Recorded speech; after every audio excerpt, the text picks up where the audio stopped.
Time to go, guys. Start rolling. 1,416 kilometer. So bukas inshallah andun na tayo. So malayo-layo pa yung Utah, but darating din tayo dun. Lang tayo magmadali kasi takpong pugi lang ba.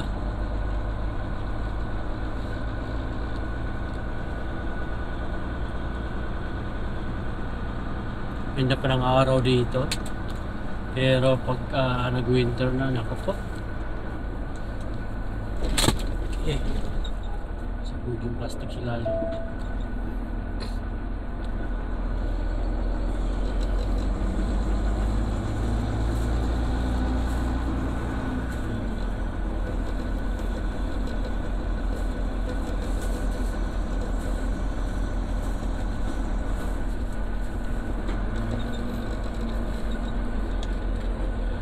Pira ka lang, may casino dito eh.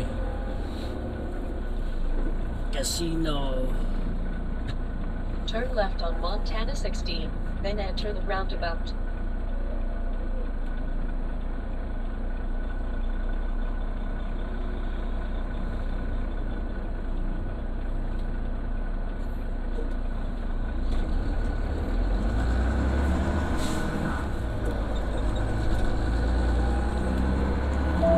Roundabout, take the second exit, Montana 16.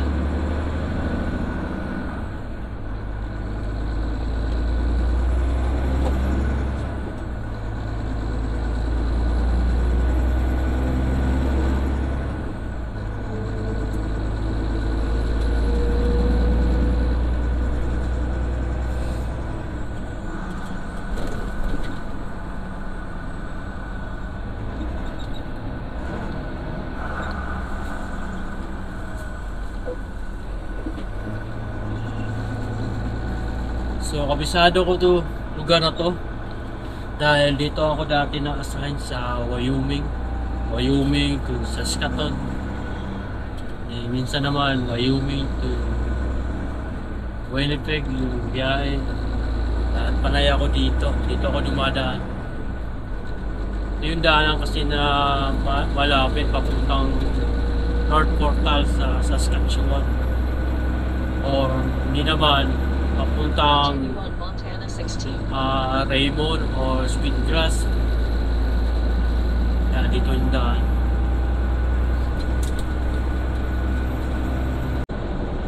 Guys, tanawa dindot kay view ng lugar na rin. So naanay ko dito sa Highway 16 sa Montana. Dindot kay ang view ba. You know, dami mga baka.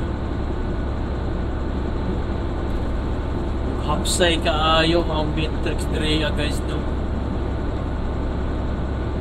Puwerte kabuyak ba? Puwerte yung kabuyak. Siguro kung kamo tanaan Drea, no, makaingon siguro. Wow, grabe kanino sa lugar.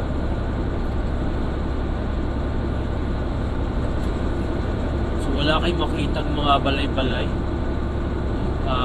Kita rin nato dapat kaayo na view kaya nagaso diriya ko sa left side na ako nga na Japon siya upside kaayo ba sus kanindot pagkahimo sa Ginoo ba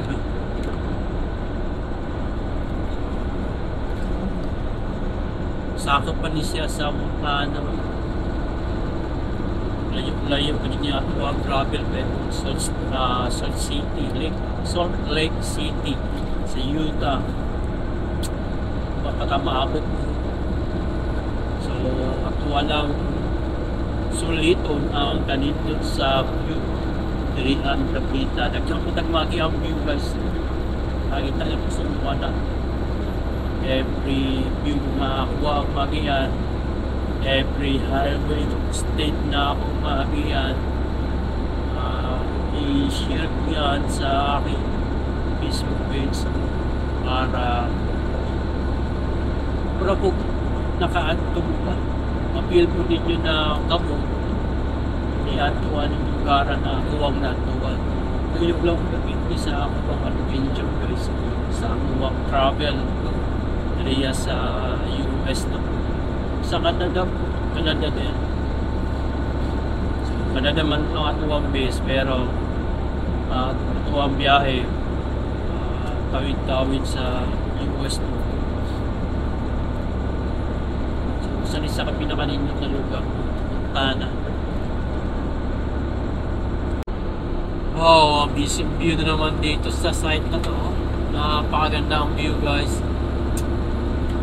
Sulit, fantastic. I-94 Montana. Grabe, ganda.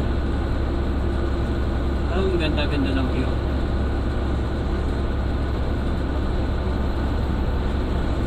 Maligo sa lake sa ilo.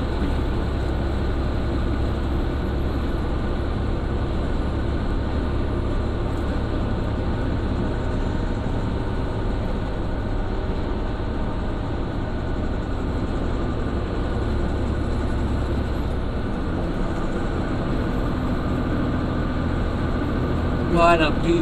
Maganda.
Ayun guys, papasok muna tayo sa rest area.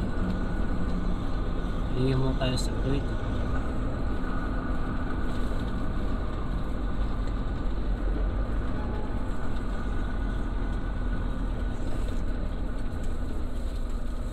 Wow, ganda ng view.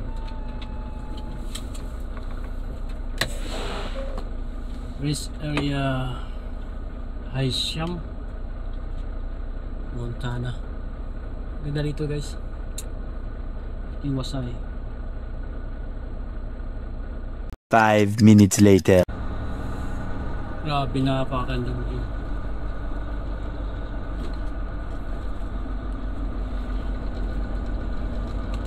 Eh, masabi na ba? Salamat na nada.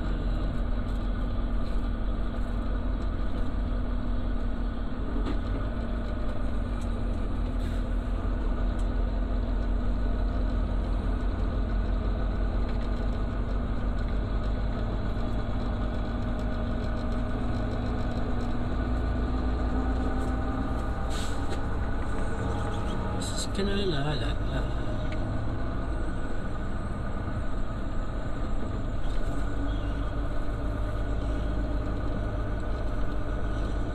Ganda ng truck na susundan mo.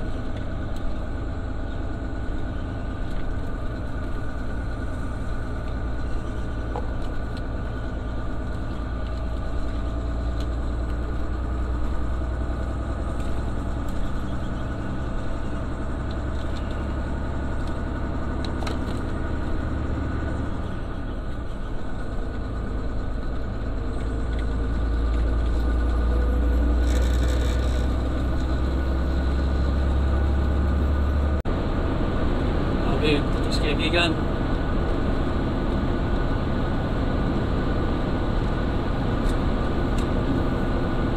Ganda ng truck. Oh, grabe ka dito sa lugar na ako ang gibaybay ka ng I-90 sa Sheridan.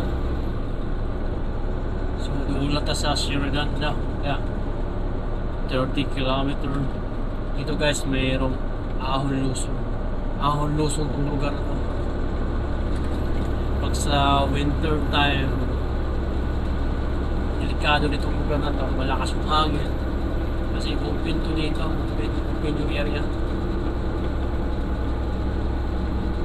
Dahil malapit na tayo sa Sheridan Port of Entry. May timbangan dyan eh. Yung may pit din dyan. So dito, may mga ahon lusong dito pag sa winter season. Kailangan mo lagay ng chain dito, tire chain. So mandatory yan pagka malakas yung snow at yung pasada ay madulas. So pinapalagyan talaga ng chain, lalo na dito banda na side Ayan, dito ata dito o sa unahan kasi ano na yan dyan uphill, ahon lusong na yan. Ayan, ang ganda ng view talaga dito wala kang makitang bahay dito. Yun, ano lang sa ulo na ako nag-Bisaya, Tagalog, sometimes English laro na. So only guys, sakap paka ng Montana, Wyoming,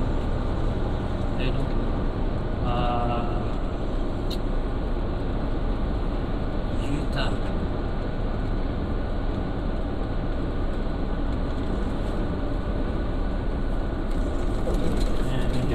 Oregon.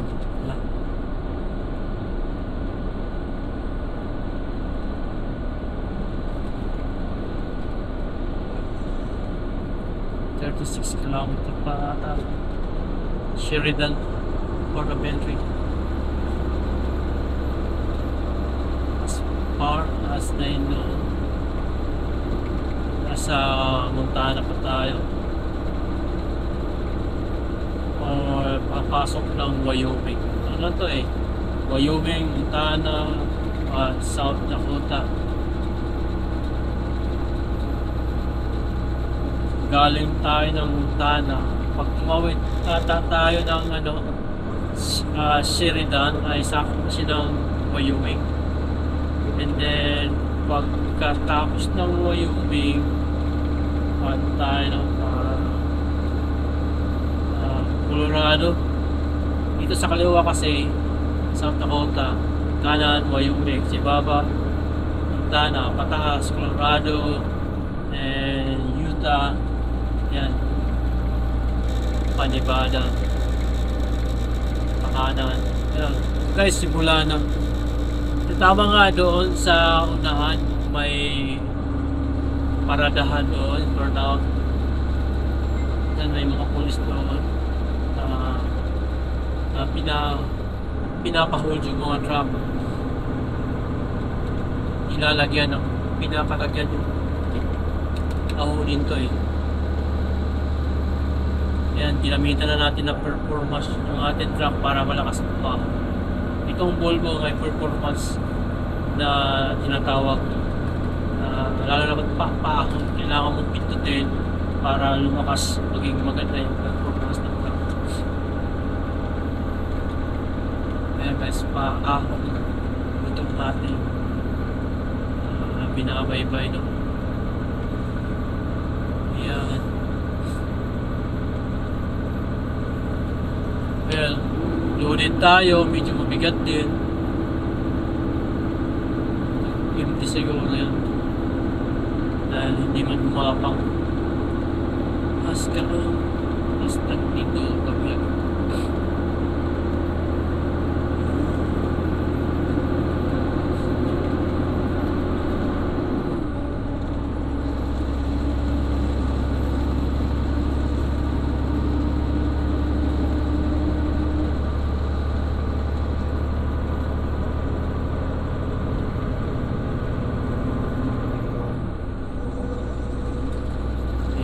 Pagkatapos nating umahon, asahan mo na, kasunod yan ay malusog.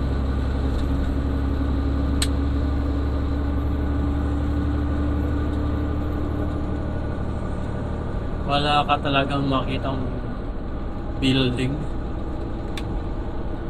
dito sa lugar. Bahay, wala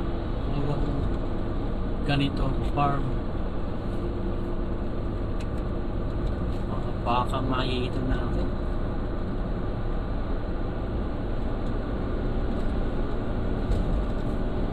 Yan, nasa ano pa tayo ngayon? Boundary ng Montana. Pagka lampas natin yan, pagpasok natin ng Sheridan, as far as I know, sakop na siya ng Wyoming. So, pagkatapos kung pag-winter, no, taglagay tayo ng chain. Dito na yung pwede mo tanggalin yung chain dito. May chain na designated na may area pala na tanggal ka ng chain o mag-remove to. Ito banda guys, yan sa kanan may truck, chain removal area. Yan kasi wala nang kahon sa una. Ganon, pwede mo natanggalin yung chain. Ayan yung bulubundukin na yan guys, nakikita natin. Sakop mo yan ng Wyoming. Yan. Bulukin yung Wyoming.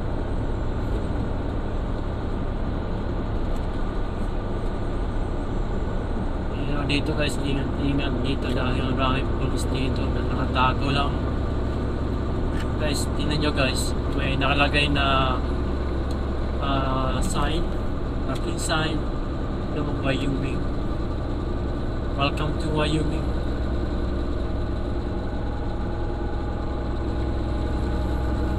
So, ang ganda ng kasada ng Wyoming. Kaya tama nga ako yung port entry ng Sheridan. Ano yun guys, timbangan, scale. Nasakop na siya ng Wyoming.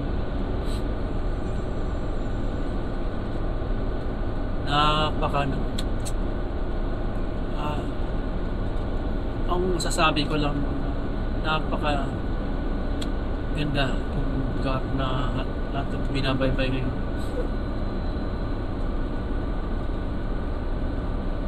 Ganito ka linis, kaganda itong lugar ng Wyoming.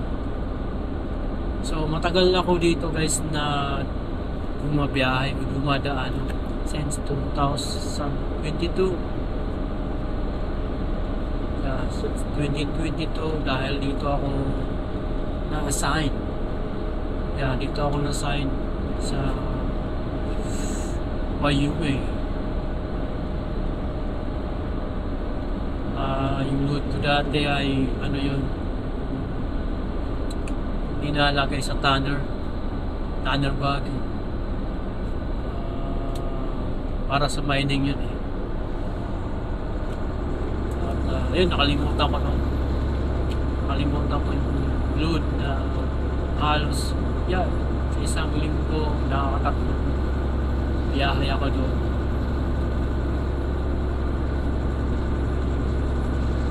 Yun, galing Wyoming, nakawid namin na sa Saskatchewan. Sa naman Wyoming, drop namin ang yard sa Stenbach, Manitoba. Ewan ko kung sino na kaya mga biyahe doon. Nakakontrata pa ba ang favorite? I don't know. But, wala na rin ako sa big friend. Wala na akong wala sa biyahe nila.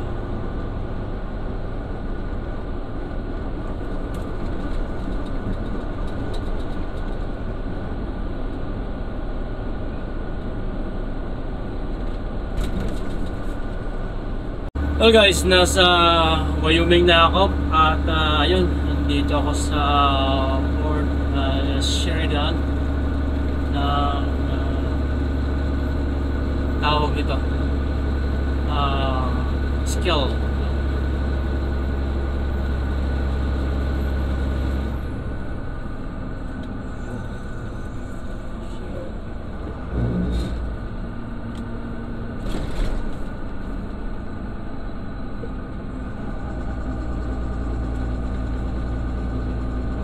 Bukas ang timbangan. Tignan ko lumampas ah. Take the ramp ahead. Hulihin tayo ng wala sa oras ito.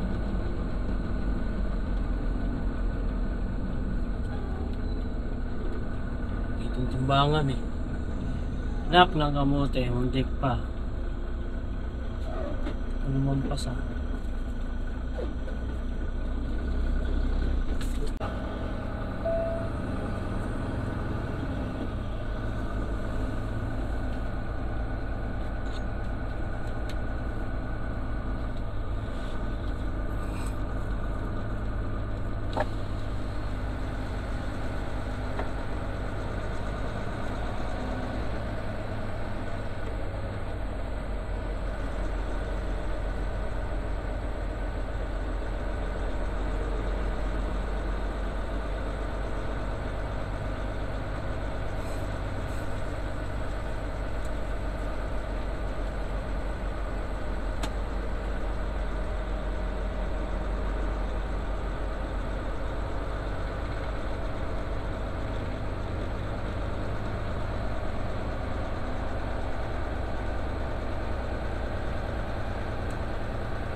In 300 meters, turn left on I-90.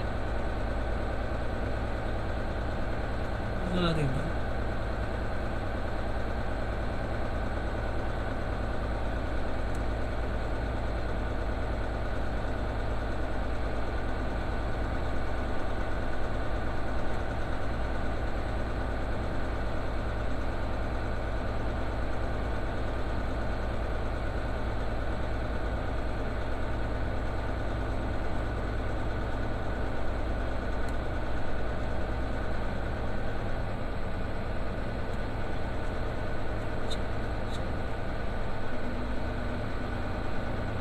Turn left on I-90.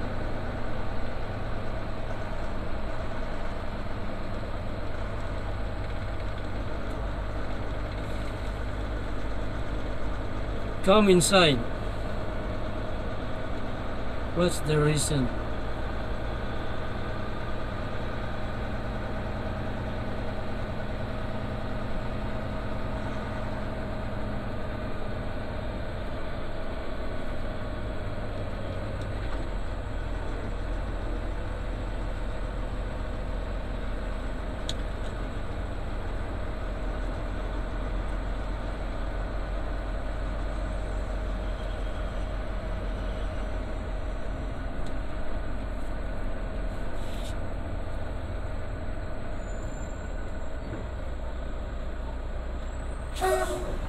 Ano?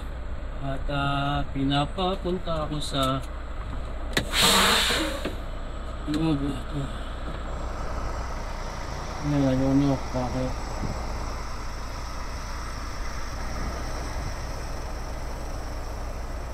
Skill inspection.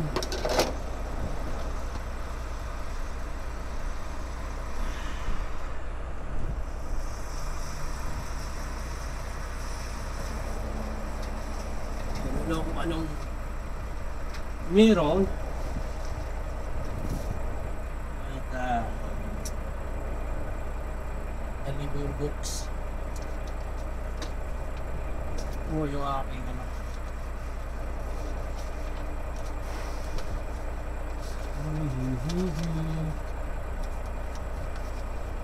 nadaling ko ako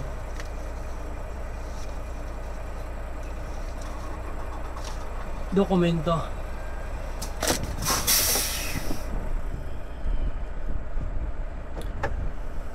Tayo ko muna yung truck.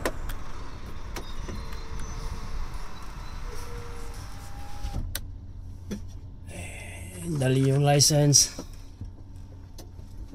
Dali ng cellphone.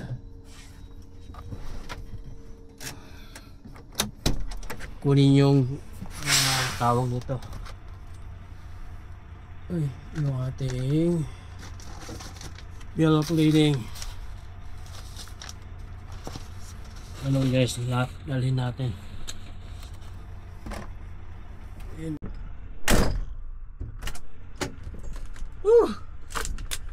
Lamig. Oh. Pero wala namang problema. All good naman. Chinik ko lang yung aking documents. Alright. So ayun nga guys, no, pag dito sa Sheridan, Port of Sheridan di sa Wyoming, yung mahigpit lang dito, no, at ang truck na dumadaan nakatumasok sa kanilang scale.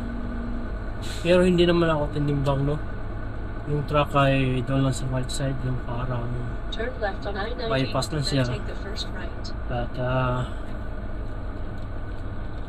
pagpasok mo sa loob ay nakalagay doon sa tawag ito sign na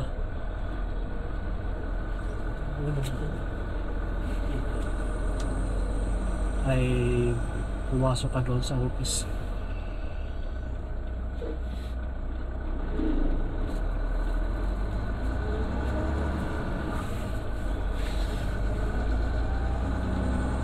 Turn right on I-90.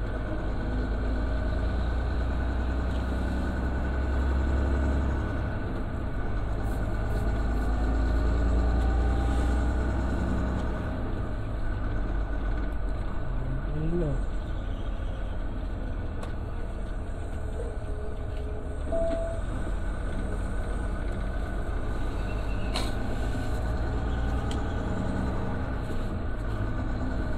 Let's go back to hit the highway or hit the interstate highway.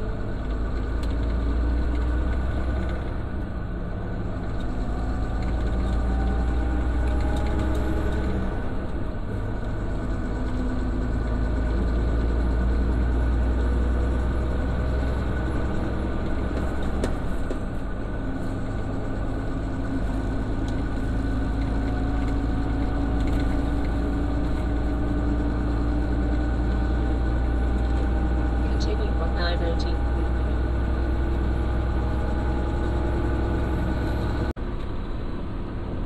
Guys, tingnan nyo yung kalsada. Dito sa US, hindi lahat ng kalsada ay divided. Meron ding ganito pag may road work o ginagawa yung kalsada sa lubungan. So, itong dinadaanan ko ay paano to guys, papuntang sa north. Ginagawa yung kalsada sa kabila, kaya dito tayo pinadaan. Wala tayong nakikita ng mga truck, pero may mga sasakyan dun na sasalubong sa kabilang lane.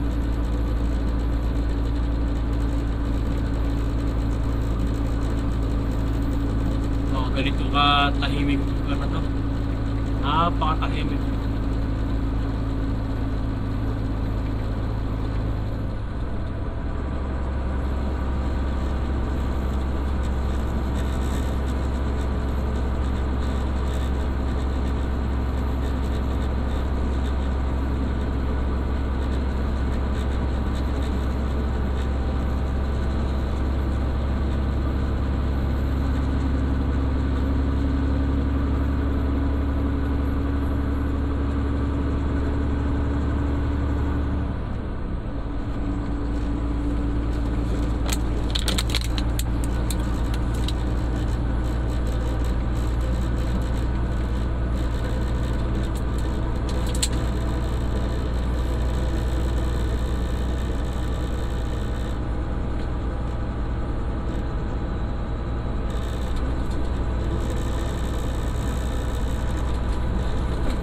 Mahaba rin doon sa likuran.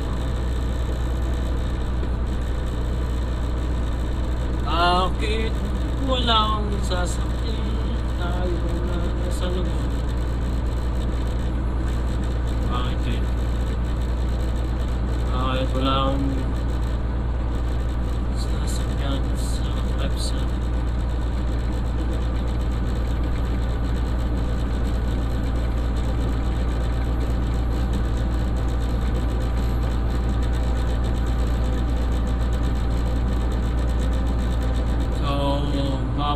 tayo sa original daanan sa right side. Yeah, I think 5 minutes.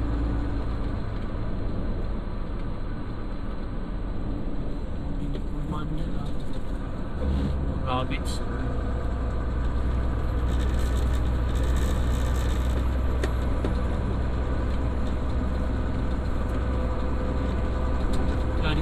Ito yung tamang kasana talaga, no? And then dun sa website, kahit kaya wala tayong nasa lubog, ilang kilometro din yun na walang kasalubong.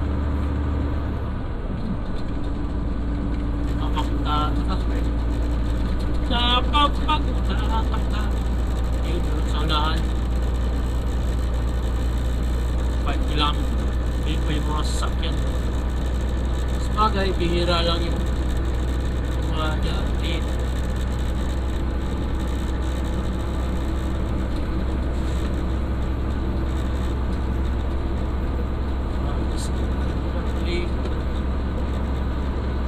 Ang ganda talaga dumaan dito. Part ng UA. Hindi sa US.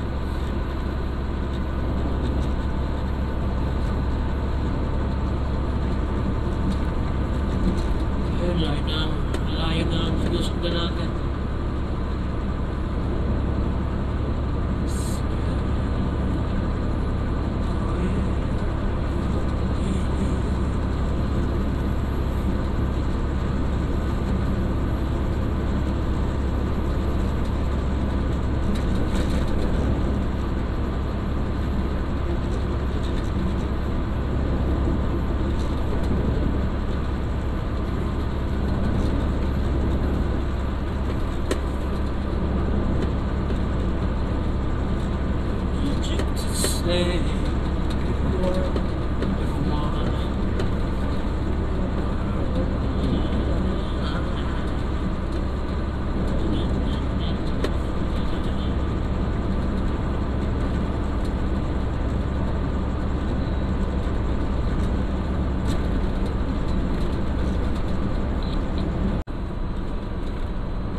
Gabi na! It's 6:10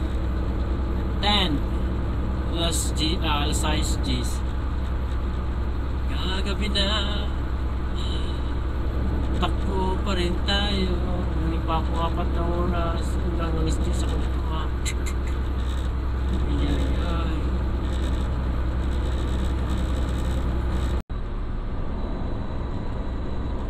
Guys, sinabutan na tayo ng gabi.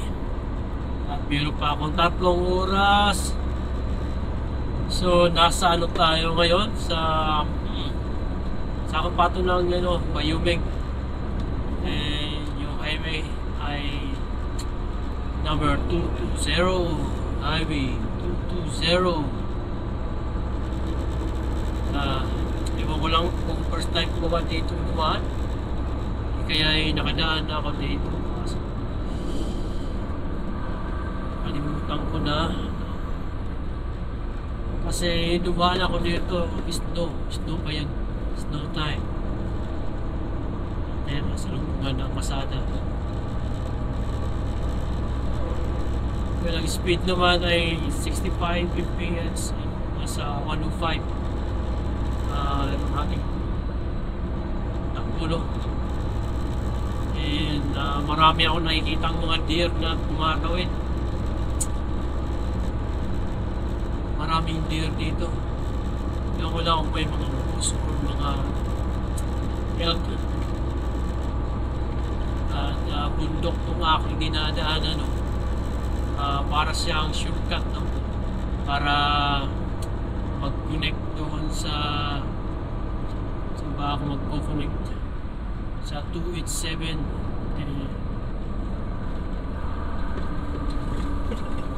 Pero marami naman truck na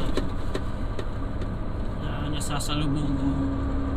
Pag ganyan nung tourist na pag ganyan. Oh, ayan, nakadaan na pala ako dito. Tama. Dumaan na ako dito. 2022 dumaan ako dito. Na familiar sa akin yung kasada kasi dito sa right side ko may ilog. Yung ilog na to doon sa unahan to nasa kaliwa naman itong ilog. And then napakagandang view nito sa araw dumaan dito at hindi pa yun winter din, pero malamig na siya. So nakabalik ako sa lugar na to. Tagal-tagal na rin, 2022 and 2025 na ngayon. 3 years hindi nakabalik dito, no? Ito kasi yung daan, no? Papunta ng City ng Utah. Meron naman din doon sa Bailey. Malayo kasi yun. Malayo na yun. Away.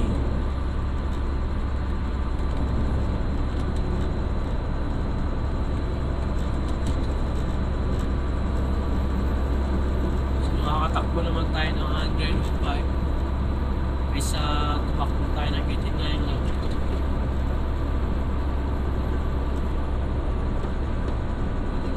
At yung pasada is undivided sa luglungan. Parang biyaheng papuntang Kelsey sa Ontario. Yung Highway 11, Highway 17. Ito ang pasada.